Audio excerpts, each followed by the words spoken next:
नमस्कार दोस्तों, कैसे हैं आप सब। उम्मीद करता हूं कि आप सब बेहतर होंगे, सकुशल होंगे। दोस्तों, हमारे एक मित्र हैं जिनका नाम है लक्ष्य मेहता जी। वो हमसे कहते हैं कि ये सब हो जाने के बाद मुझे आपके चैनल के बारे में पता चला। ये इंसिडेंट मेरे साथ नवंबर 21 में हुआ था।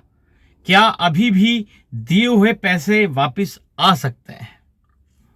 भाई का प्रश्न हजारों भाई पूछना चाहते हैं। जो भाई प्रश्न कर रहे हैं वही प्रश्न हजारों भाई भी करना चाहते हैं कि 2 महीने पहले, 3 महीने पहले, 4 महीने पहले हमारे साथ हुआ था।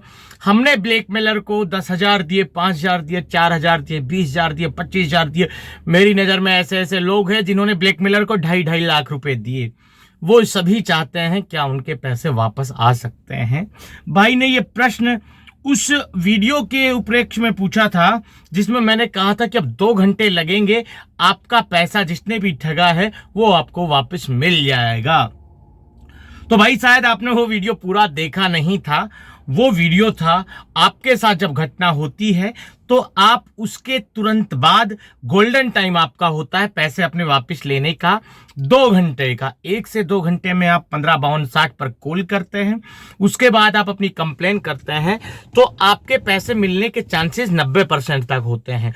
24 आवर में आप अपनी कंप्लेन दर्ज करवाते हैं तो आपके पैसे मिलने के 90%, मतलब कि ये समझ लीजिए कि 85% तक चांस बनते हैं। अगर आप उसकी कंप्लेन करवाते हैं 2 महीने बाद, 3 महीने बाद, 1 महीने बाद, तो आपके पैसे मिलने के चांसेस होते हैं 5%।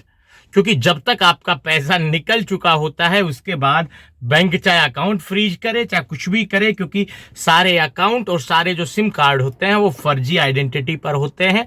उनको ट्रेस करना लगभग लगभग लगभग असंभव होता है। पुलिस के लिए हो चाहे बैंक के लिए हो चाहे कोई भी साइबर क्राइम इंटेलिजेंस कोई भी आपकी कोई भी संस्थान हो, उसके लिए उसको ट्रेस करना असंभव होता है, जो ज्यादा समय जिस केस में हो जाता है। अगर आप घटना होने के बाद 1-2 घंटे में ट्रेस कर लेते हैं तो साइबर क्राइम वाले आपने जिस अकाउंट में पैसे डाले हैं उसको फ्रीज कर देते हैं। उसके अलावा मान लो जिस अकाउंट में पैसे डाले हैं उसने भी दूसरे अकाउंट में ट्रांसफर कर दिए तो उसको भी फ्रीज कर देते हैं, और तीसरे में करेंगे तो उसको भी फ्रीज कर देंगे। बट जो ये ब्लैकमेलर होते हैं, ये ठगी करने वाले होते हैं, इतने शातिर होते हैं, इनके 1-2 लोग हमेशा किसी ना किसी एटीएम के इर्द गिर्द मंडराते रहते हैं। मधुमक्खी जिस तरह से फूल के ऊपर मंडराती है, इस तरह से ये जो ठगी करने वाले लोग हैं ये एटीएम के आसपास मंडराते रहते हैं। जैसे ही कोई पीड़ित भाई इनको पैसा डाल देता है तुरंत एटीएम में जाते हैं, पैसा निकलवा लेते हैं बाई थ्रू एटीएम। तो ऐसे में ट्रेस करना असंभव होता है। बट पुलिस कार्रवाई करे तो एटीएम के सीसीटीवी फुटेज से पता चला सकती है। बट वो साले चेहरे ढक के घूमते हैं। फिर भी यार बहुत से माध्यम होते हैं। बट भूल जाइए कि आपको 21 नवंबर को आपके साथ घटना हुई, आप पैसा वापस पाना चाहते हैं तो आप भूल जाइए। इस घटना को जितनी जल्दी आप भूलेंगे उतना आप निश्चिंत रहेंगे और आप जो मानसिक तनाव से गुजर रहे हैं उससे आप निकल पाएंगे।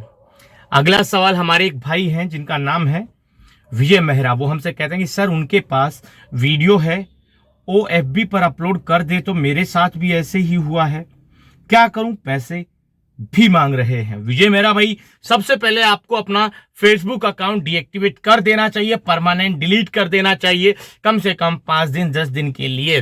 दोस्तों देखिए, आप अपना फेसबुक अकाउंट डीएक्टिवेट कर देते हैं, इससे आपको कोई हानि नहीं होगी।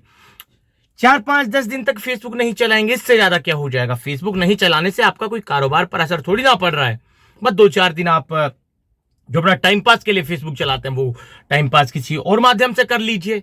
बट यह है कि जितना जल्दी आप अपनी एफबी को डीएक्टिवेट करते हैं, परमानेंट डिलीट करते हैं, हाँ, उसके बाद जब आपको चलानी हो तो 15 दिन बाद, 20 दिन बाद, 1 महीने के अंदर अंदर आप कभी भी लॉगिन करेंगे, आपकी एक्टिव फेसबुक आईडी दोबारा से एक्टिव हो जाएगी। और भाई ऐसा तो आपसे करेंगे, पैसे भी मांग रहे हैं, पैसे देने की मेहरा जी आपको जरूरत है नहीं, क्योंकि आपने कुछ गलत नहीं किया है कि आप जो उनको पैसा देंगे, और उनको जो करना होगा वो बिना पैसे दिए भी करेंगे, आप पैसा देंगे तो भी वो करेंगे, जो कि वो करते नहीं है। इसलिए जो चीज वो करते ही नहीं है उसको ना करने की सोचकर आप उनको पैसा देने का गलत काम करते हो, तो उससे आपकी मेहनत की जो कमाई है वो भी जाएगी और आप मेंटली रूप से परेशान होंगे, वो भी जाएगा।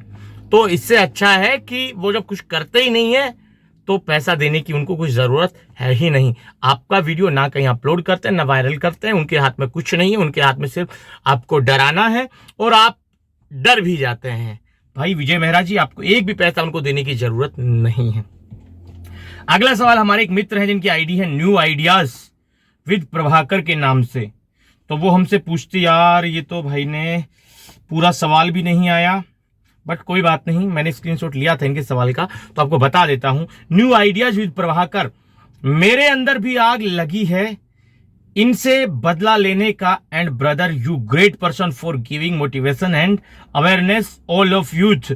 आई am also stuck the type fraud but I am not afraid and I am prepare of IAS when will. तो भाई आगे बताना चाह रहे थे, वो इसमें आ नहीं पाया है, बट भाई हमसे पूछ रहे हैं कि भाई के मन में भी आग लगी हुई है इनसे बदला लेने की।